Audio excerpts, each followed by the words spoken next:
Bonjour et bienvenue sur France 24 et sur Radio France Internationale. Nous sommes à Libreville, au Palais présidentiel. Et notre invité est Brice Clotaire Oligui Nguema, le président de la transition au Gabon. Merci beaucoup, Monsieur le Président, de nous accueillir. Bonjour Marc. Et avec moi pour cette interview, Christophe Boisbouvier de RFI. Monsieur le Président, bonjour. Bonjour Christophe. Il y a 19 mois, à la tête de la garde présidentielle, vous avez renversé Ali Bongo. Vous avez promis aux Gabonais une nouvelle ère. Vous avez promis de remettre le pouvoir aux civils. Or, vous êtes candidat pour la prochaine élection présidentielle qui est prévue le 12 avril. Pourquoi ce revirement? Qu'est-ce qui vous a poussé à prendre cette décision? Ali Bongo Ondimba a été renversé, effectivement, le 30 août 2023. Et je l'ai dit dans mon discours à la nation lorsque j'ai prêté serment. Nous allons organiser des élections libres, transparentes et apaisées en vue de rendre le pouvoir aux civils. Je ne suis pas resté figé dans mes bottes de militaire. Et vous parlez français aussi bien que moi. Cette phrase est différente de dire « je ne serai pas candidat ». C'est deux phrases différentes.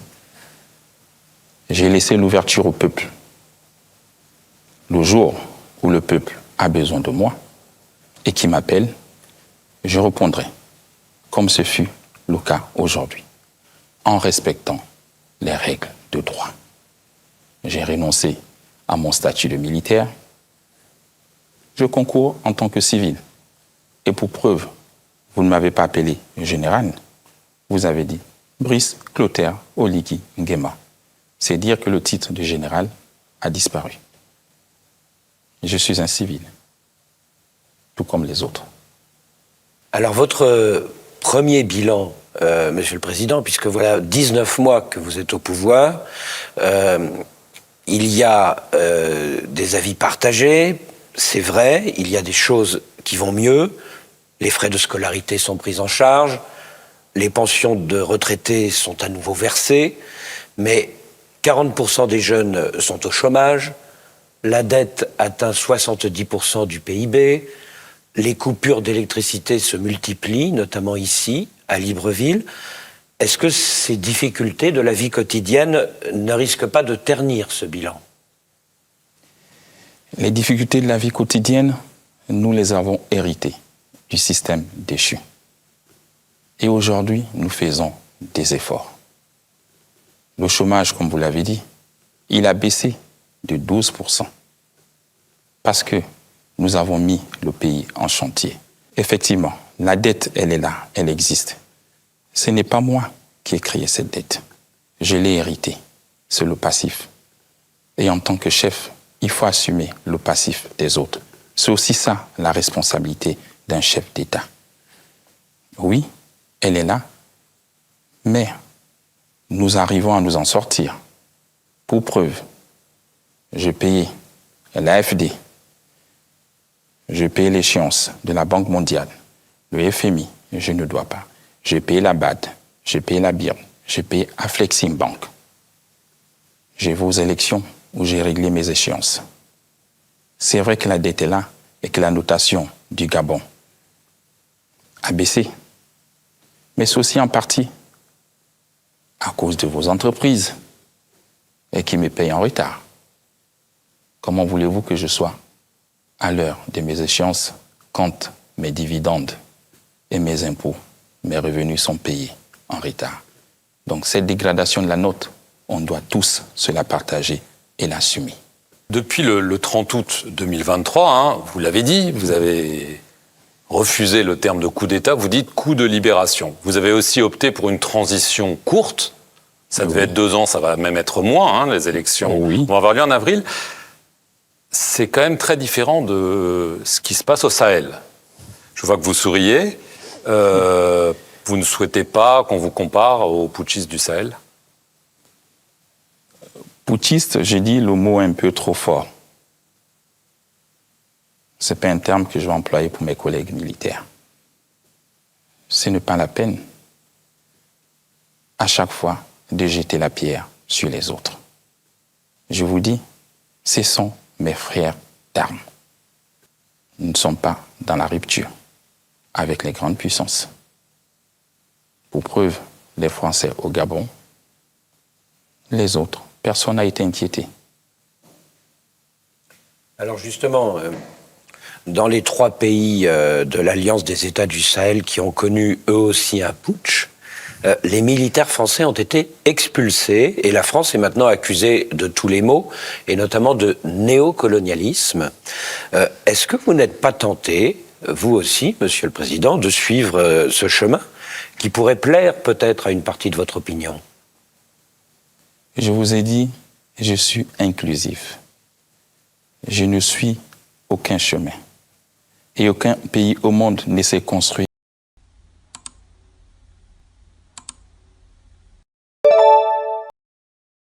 sans des alliés, sans des pays amis. Je travaille avec tout le monde. Je suivrai le chemin que me guide mon peuple. Je n'ai pas un chemin de rupture avec tout le monde, non. Et avec la France? Avec la France, nous entretenons de bonnes relations. Vous le savez, vous l'avez vu. Des relations d'État à État. J'ai été invité en France à 4 reprises. Une visite officielle avec le président Macron, un tête-à-tête à l'Élysée. C'est des relations d'hommes d'État.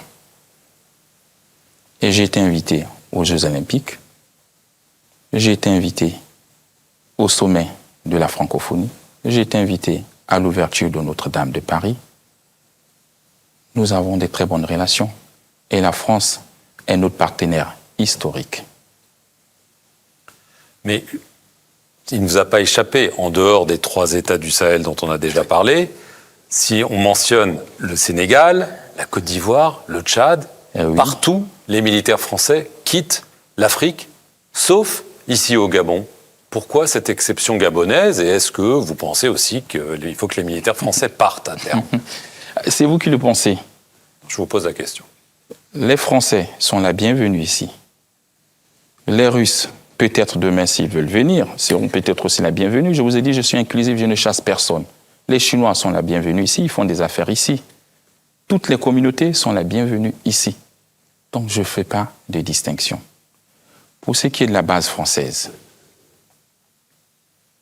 nous avons mis en place une commission mixte entre la France et le Gabon pour essayer de trouver des meilleurs accords. Et on est parvenu à ce que le camp de Gaulle ne soit plus appelé camp de Gaulle. Nous allons trouver un nom gabonais pour rebaptiser le camp de Gaulle. Vous avez une idée? Peut-être un général, pourquoi pas Boulingui, ils sont plusieurs. Et nous sommes tombés d'accord sur la réduction des effectifs. Nous allons quitter de 300 effectifs fantassins pour 150 effectifs instructeurs, partagés entre la moitié des Français et l'autre moitié des Gabonais. Le camp ne sera plus un poste opérationnel avancé, mais un pôle de formation sous-régionale. À l'intérieur, il y aura 2 écoles, l'école d'administration et l'école de protection de l'environnement. Je pense que c'est le meilleur équilibre. Il n'y aura plus des blindés, des chars français ici à Libreville, mais il y aura des instructeurs. C'est le meilleur équilibre que nous avons trouvé ensemble. Nous ne sommes pas dans la rupture. Aucun pays au monde ne s'est développé seul. Alors, vous avez parlé d'Ali Bongo. Aujourd'hui, il n'est ni poursuivi, ni maltraité, visiblement. Son épouse, Sylvia, son fils, Nourdine, par contre, eux, sont en prison depuis 18 mois, poursuivis pour des malversations financières. Un de leurs avocats affirme qu'ils sont détenus illégalement, mais même torturés. Il y a une plainte qui a été déposée en France. Un juge enquête sur ces faits, parce qu'ils, je le rappelle, ils ont aussi la nationalité française. Votre réaction? Alors, au Gabon, nous sommes un pays respectueux des droits de l'homme. Si on a réussi à faire un coup d'État sans effusion de sang, ce n'est pas 2 individus qui seront torturés dans ce pays. Je doute fort. La preuve, c'est que vous avez vos responsables à l'ambassade qui les rendent visite en prison. Posez-leur la question. Il n'y a aucune marque de torture sur leur corps. Et laissez la justice faire son travail. C'est tout. Il y a le temps de la justice. Monsieur le Président, le problème c'est que le temps s'étire. Ça fait 18 mois qu'ils sont en prison. Alors est-ce qu'il va y avoir un procès? Quand y aura-t-il un procès? Ou est-ce que vous songez éventuellement, après l'élection, peut-être à les libérer? Je ne songe à rien faire. Il y a une justice qui fera son travail. Le procès aura lieu et il sera équitable. Je pense, selon le code gabonais, pour des crimes, on peut aller jusqu'à 2 ans d'enquête. Et les enquêtes se poursuivent. On y est presque, donc. Vous le dites. Vous savez, c'est toujours facile pour un voleur de dire que je suis innocent.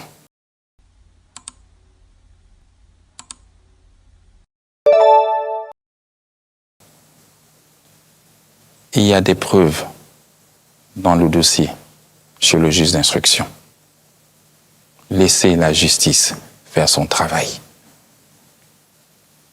Et je dis, laissez la justice faire son travail. Est-ce que vous avez des éléments concrets qui prouvent que Madame Bongo signait des documents officiels à la place de son mari? Et je dis, les juges ont des preuves. Qu'est-ce que vous n'arrivez pas à comprendre? Et vous avez des preuves de ce que... Posez la question à Ali Bongo Ondimba. Pardon? Après son AVC. Posez la question à Ali Bongo Ondimba. Et je le sais pour l'avoir vu. Après son AVC. Je m'excuse. Son bras, il est paralysé. Et je l'ai vu. Il ne signait aucun document. Mais cela ne prouve pas que son épouse signait à sa place, Monsieur le Président. Et je vous ai dit, la justice a des preuves. Après chaque conseil des ministres, les paraffaires étaient transférés à son domicile. Donc vous comprenez, qui signait à son domicile? Son épouse. C'est vous qui le dites. C'est vous qui le suggérez. Non, non. C'est la justice. Et qui le sait? Parce qu'il y a l'une des preuves qu'ils ont. C'est un cachet. Et merci. Alors, beaucoup de caciques de l'Ancien Régime, on vient de parler des 2 personnes poursuivies, peu sont poursuivis d'ailleurs, mais beaucoup se sont ralliés à votre candidature. L'ancien parti au pouvoir, symbole de l'ère Bongo, le PDG, va aussi se rallier à vous. Alors, qu'est-ce que vous répondez à ceux qui disent que finalement, vous ne faites que perpétrer le système qui était en place, qu'en somme, vous faites du Bongo sans Bongo?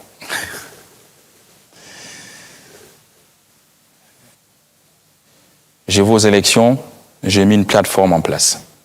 Les bâtisseurs. Tout comme le président Macron l'avait fait, la République en marche.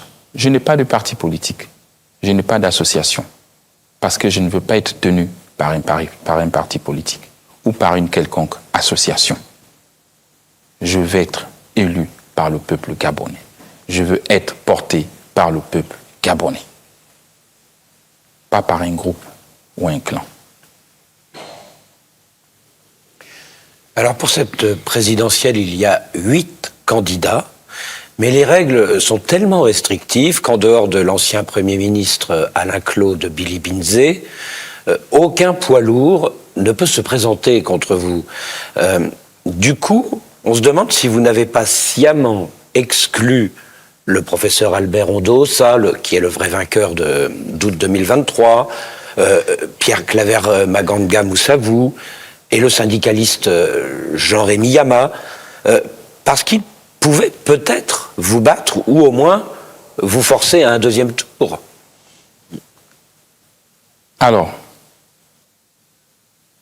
au-delà de 70 ans, on ne peut plus être candidat. C'est le choix des Gabonais. Ce n'est pas mon choix. Je n'exclus personne. Avez-vous vu un général qui a peur de quelqu'un? Quelqu'un qui fait un coup de la libération et qui va avoir peur d'un Ondosa, de Maganga Moussavou ou de quelqu'un d'autre? C'est de la manipulation politique. Qu'on respecte pour une fois ce que les Gabonais veulent et ce que la Constitution a demandé ou exigé. Pour le cas de celui que vous avez aussi évoqué, Jean-Rémy Yama, l'inclusivité ne veut pas dire le non-respect des procédures. Ce pays doit changer. Et il va changer. En France, on ne respecte pas les lois. Dites-moi. On essaye. Les candidats ne respectent pas les lois aux élections présidentielles. Ils ne fournissent pas des dossiers. Et pourquoi voulez-vous que c'est en Afrique qu'on doit tout le temps accepter ces erreurs que nous voulons changer? Merci, Monsieur le Président, de nous avoir reçus ici, à Libreville. Et merci à vous de nous suivre sur nos deux antennes, France 24 et Radio France Internationale. C'est un plaisir pour moi. Et merci. Merci beaucoup, Monsieur le Président.